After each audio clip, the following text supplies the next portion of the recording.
Wait, এই যে graphics ডিজাইনাররা 1 মিনিটেরও কম সময়ের মধ্যে এই যে স্ক্রিন ব্লেমিশেস স্পট দেখতে পাচ্ছেন, এটিকে কিভাবে এভাবে ফিক্স করা যায় আমরা আজকে সেটি শিখবো। ফার্স্ট অফ অল কি করতে হবে, এই যে স্পট টুলটা নিব আমরা, এন্ড একটু জুম করে নিই। এখানে বড় বড় যে স্পট গুলো সেগুলো আমরা জাস্ট রিমুভ করব। ঠিক এভাবে দেখতে পাচ্ছেন, ঠিক এভাবে বেশি করতে হবে না, যেগুলো একটু বড় জাস্ট সেগুলো আমরা একটু রিমুভ করে দিব। দেন কি করতে হবে, এই লেয়ার বক্সটিকে ওপেন করে নিব এন্ড দেন সিম্পলি দেব কন্ট্রোল জেড।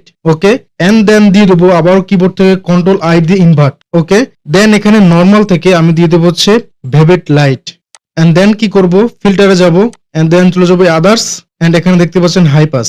ওকে, এটা জাস্ট হচ্ছে অ্যাডজাস্ট করে নিব এন্ড দেন ওকে, এন্ড দেন কি করে দিব, ফিল্টারে যাব and then blur, and then এখানে গাউসিয়ান ব্লার, এন্ড এটাও আমরা ঠিক সিম্পলি অ্যাডজাস্ট করে নিব এন্ড দেন ওকে।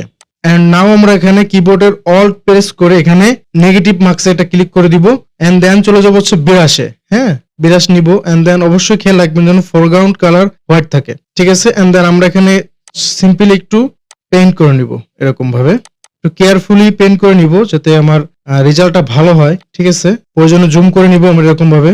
এবার জুম করে করে সুন্দর করে পেইন্ট করে নেবেন। আর যদি মনে হয় যে আমার এটাকে পূর্বের ন্যায় ফিরিয়ে আনা উচিত, জাস্ট এখানে ফরগ্রাউন্ড কালার ব্ল্যাক দিবেন এন্ড দেন পেইন্ট করবেন, দেখবেন আগের মতো হয়ে যাবে। ট্রিক্সটা দারুণ না? আর এই ধরনের কাজ শিখে বা এই ধরনের কাজ করে সিম্পলি বাইরের কাজ করে নিতে পারবেন, ফ্রিল্যান্সিং করতে পারবেন বিভিন্ন মার্কেট প্লেসে। হ্যাঁ, ফাইনালি কমপ্লিট হয়ে যাওয়ার পর আমরা বিফোর অন আফটারটা দেখিয়ে দেখেন অল্পতে আমরা স্ক্রিন রিটাচ করে ফেললাম। সো এরকম টিপস এন্ড ট্রিক্স পেতে অবশ্যই এমএনএস গ্রাফিক্স এর সাথেই থাকবেন।